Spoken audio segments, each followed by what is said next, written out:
Hello everyone, my name is Roya, and today I'm coming to you with the books that I read in the first half of May. There are 9 of them, so I'm going to be pretty quick in my talk about each one. So firstly, we have The Adventures of Amina al-Sirafi. This is about a female pirate captain, and it does a really good job of talking about how women's accomplishments are often erased from history, etc., etc. The only thing is that I couldn't tell what time period this took place in, because it does take place in more of an ancient world type of setting rather than an actual fantasy world or anything, but the actual time period I couldn't really place because they're mostly kind of at sea or on an island or on another island, or etc., etc. And so I couldn't really tell where it was that this book exactly took place. The only thing that I could really glean about the time period is that tea does not exist everywhere yet. So like Amina had not seen tea before, that type of thing. So I was kind of like, where is this and when is this? I'm so confused. But overall, this was a good book. I just wanted more out of it, more out of the world. Last Queen by Amy Pham. This is going to be a book I will post a full review video of as well, because this was sent to me by Colored Pages Book Tours.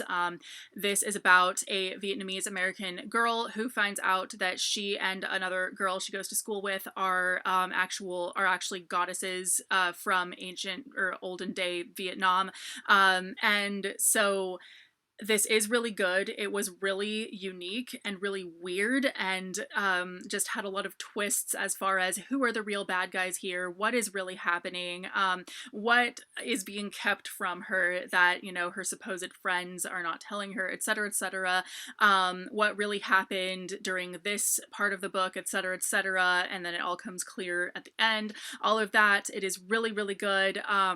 The magic system is really interesting, and there is a time travel aspect to it that I thought was really interesting, in that it was pretty, it seemed really weird if you try to describe it. It's pretty linear, and it's very, you know, the people in the past kind of know that our main characters are time traveling, but as you read on, it like makes sense in the bigger picture. Fear the Flames, this is about a princess who basically was given dragon eggs at her birth that were fossilized. They were not expected to be alive at all, but they hatch for her, and her parents become afraid of her because this is like a prophecy that she's basically going to overthrow them. So they were very abusive to her, and basically just kept her and her dragons locked up. She got out and she established her own kingdom, and she is coming back to save her dragons, who she misses very, very much, and her father is still keeping captive. So this is really good. I'm someone who really wants more and more fantasy romance, but I'm very, very picky about it. And this definitely checked a lot of boxes as far as that goes. I really thought that our two main characters were so good together, and I really rooted for them like this whole time.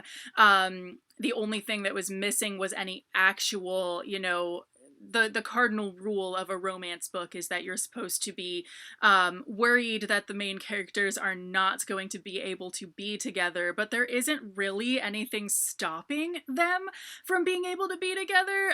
They say, oh, we can't, you know, like, this isn't going to be able to last, blah, blah, blah, but there's no real reason. And so I'm like, she could totally marry this guy. Like, there's nothing stopping her. She makes her own rules anyway. Like, she's not expected to marry somebody else, like, nothing. So I don't know, that part was missing, but I did think that this was a really good book. I thought that the steamy parts were really good. They were written pretty well, compared to how a lot of them are written that I don't like. So overall, I did really enjoy this book. Age of Ash, this ended up being a DNF at most of the way through the book. I didn't quite read the whole thing, but I'm still counting it as read because I did read most of it. The reason I wanted to read this book is because what I kept hearing about it that was so, so good was the description of the setting, and everything is so good. You can really picture, you know, what this city looks like, et cetera, et cetera. But what I felt like we got was not that. I felt like what we were getting were at the beginning of most chapters, there were like really long descriptions of what the city looks like and blah blah blah. But then when it gets to what our main characters are doing, it's like it zooms in on the set of a sitcom where where the whole show takes place in two locations and it's a set. Everything is Tuberculosis. This is a new book by John Green that is actually a nonfiction about John Green meeting this kid who has tuberculosis. And it definitely just talks a lot about the history of tuberculosis and infectious diseases and what little understanding a lot of people have. And it goes into, for instance, how a lot of people were expected not to get tuberculosis or not expected to get it as badly or be as susceptible to it because of their race, when actually back then there were a lot of social and societal reasons why people of different races were not as likely to get it, etc., etc. It had nothing to do with their actual race, for instance. It's just that people's understanding was so bad and things like that. So it really I found this to be very relevant, not just to tuberculosis as a disease, but to infectious diseases in general. I thought that this was a must read for, these times where we've just come out of a pandemic. And I think that there is a lot in this book that parallels COVID, and I feel like this is something that a lot of people should read to just gain a better understanding of why we think what we think about this or that disease. So yes, very, very important book and very quick and good read as well. The Whitson Daughters, this is a young adult contemporary and historical book. So it's about, basically, we have two different timelines. We follow this girl in modern day Minnesota and her ancestor in like ye olde Minnesota. I have no idea. I don't even really understand why we were getting these two stories, because they didn't have any actual connection, like plot-wise, to each other at all. And there wasn't really a theme to this story that connected them or anything like that. So I guess so I didn't dislike this book. I just don't think I really got it.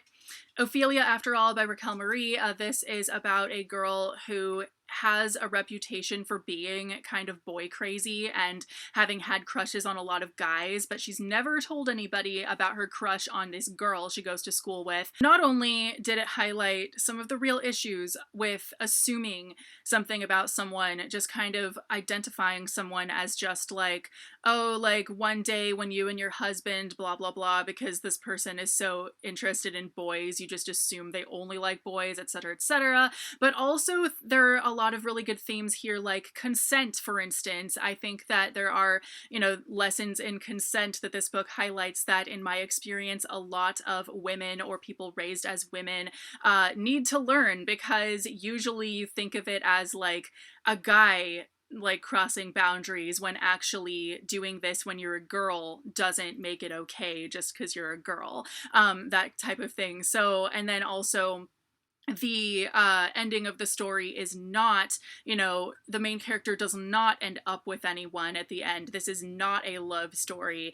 And I think that that's something that is really, really important that I definitely did not get enough of as a teen, because the media in general is so inundated with happily ever after, people ending up together, everybody has a love interest that they end up with. Whereas I feel like these days when I find a story, even if it's about a love subplot of some kind, if they don't end up together or they don't even end up in a relationship at all throughout the story, I think that that's a really important message, that like it's okay, it's okay to break up, it's okay to not end up with somebody that you want to be with, all of that. Like that is something that is so important. And so I definitely really liked this. I thought that it was very, very slice of life in a way that made it parts of it not as compelling as I would have liked. But I think overall the message was so good about not having to label yourself and not not having to end up with the person you want. It's Grave Maidens by Kelly Kuhn. This is about a girl who lives in a fantasy world where whenever the king is dying, some random girls are selected to go accompany him into the afterlife and like die in his tomb, all of that. And our main character thinks that this is a stupid tradition, but overall in the society, most women are like, yay, it's such an honor to be chosen to die with the king, blah blah blah, like, and so our main character's sister is chosen when the current king is dying, and her sister is like, yay, I've been chosen, and our main character is like, you are like skipping happily to your death right now, you realize you're gonna die, right? And she's like, yes, isn't it great? And so our main character, because she's a healer, she decides to go and heal the king, try to figure out what's happening so that her sister does not have to die, all of that. So this was a really good and really interesting book. I did feel like the theme of like men making the laws and everything and subjugating women and everything, it was like a really good theme because obviously it's very relevant to the world we live in. And this was actually written in like 2019 or something, or even prior to that maybe. And like, this is not a super recent book, but I feel like it really parallels a lot of what is going on today in various countries, not just here, but and I thought that that was really good, but there were a lot of things about the plot that I kind of felt like could have been better explained or could have been tied into the story better. Like why exactly is it that our main character is not indoctrinated into the yay, it's so great to die thing that everyone seems to be doing? Like, she seems to be the only one who sees the truth about like, hey, dying sucks. Like, why exactly is it? And then there's also this really, really long chapter of a flashback where it's just of a flashback to her mother dying in childbirth and her trying to help her. And that is like just super weird. It was just a really long scene that it wasn't pointing anything out. It was doing nothing to add to the story. Like, it was just weird that it was even in there, that type of thing. So overall, good book, could have been better. And finally, This Will Be Fun by E.B. Asher, which is a pen name for Emily Wibberley, Austin Sigmund Broca, and Bridget Morrissey. This is a fantasy book about three people who 10 years prior had saved the kingdom and they're heroes now, but their friend who led that quest actually died, and so the three of them have not spoken since his funeral. They have not, two of them have barely even entered society at all in 10 years, and now they all have to come back together for a random reason, basically. So this was really good in terms of the character development, character dynamic, the personalities of the characters. That was all so good and done so well. And you know, two of the main characters are in love, and they have been wanting, like, wishing they could be together for a really long time, but they like haven't spoken in 10 years and thought that they would just, neither of them, they think each other doesn't like them. And then one of them is in love with this other woman who she hasn't seen since then either.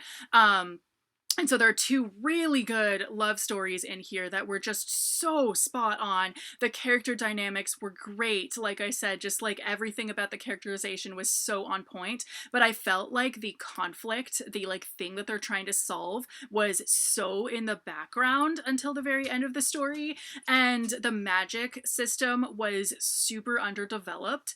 And what's really weird that I just did not understand about this setting is that it's fantasy, but there are modernity. It takes place in like a medieval-esque fantasy world, but there are modernities like TV and photography, so it's kind of like, okay, what is this setting exactly? It didn't really explain enough of that. I wanted more world building to kind of give me the vibe that we're going for with this. Overall, this was a really good and really unputdownable read, and I really enjoyed it. So those are the books that I read in the first half of May. Let me know if you've read any of these and what your thoughts are, and I will see you very soon with a new video.